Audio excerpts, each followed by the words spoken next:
Hi అండి, welcome to Chinnu's world. ఈరోజు మనం ఈ వీడియోలో ఎంతో సింపుల్గా టమోటో మునక్కాడ పులుసు ఎలా చేసుకోవాలో చూసేద్దాం. ముందుగా స్టవ్ ఆన్ చేసుకొని ఒక ప్యాన్ పెట్టుకొని ఒక 4 టేబుల్ స్పూన్స్ ఆయిల్ వేయాలి.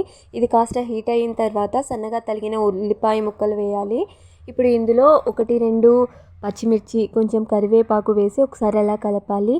ఇందులో మనం ముందుగా కట్ చేసి పెట్టుకున్న ఒక 2 లేదా 3 మీడియం సైజు టమోటా ముక్కలను వేసి ఒకసారి బాగా కలపాలి.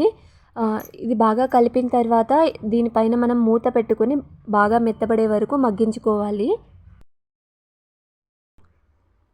మధ్య మధ్యలో కలుపుతూ టమాటా ముక్కలు బాగా మెత్తబడే వరకు ఉడికించాలి.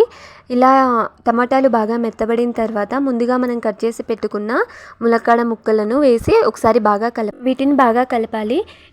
తర్వాత ఇప్పుడు ఇందులో కొంచెం ఉప్పు, కొంచెం పసుపు, కొంచెం వెల్లుల్లి రెబ్బలు, ఇందులో అల్లం పేస్ట్ కూడా వేసుకోవచ్చు. ఇవన్నీ వేసి బాగా కలపాలి. ఇప్పుడు దీనిపై మూత పెట్టేసి ములక్కాడ ముక్కలు కాస్త మగ్గే వరకు ఉంచాలి. ఇవి కాస్త మగ్గిన తర్వాత ఒక 1/2 స్పూన్ గరం మసాలా పొడి, 1 స్పూన్ కారం పొడి, 1 స్పూన్ ధనియాల పొడి వేసి బాగా కలపాలి.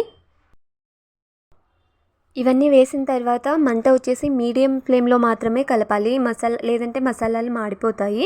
ఇలా బాగా కలిపిన తర్వాత 1.5-2 గ్లాసుల నీళ్ళు వరకు వేసుకొని మంటను కొంచెం మీడియం ఫ్లేమ్లో పెట్టేసి బాగా ఉడికే వరకు మధ్య మధ్యలో కలుపుతూ మూత పెట్టి ఉడికించాలి. ఒకసారి టేస్ట్ చేసి ఉప్పు కానీ కారం కానీ సరిపోలేదు అంటే ఈ స్టేజ్లో ఇంకొంచెం యాడ్ చేసి టేస్ట్కి తగ్గట్టు అడ్జస్ట్ చేసుకోవచ్చు. ఇంతే అండి, చాలా సింపుల్గా అండ్ టేస్టీగా టమోటో మునక్కాడ పులుసు రెడీ అయిపోయింది.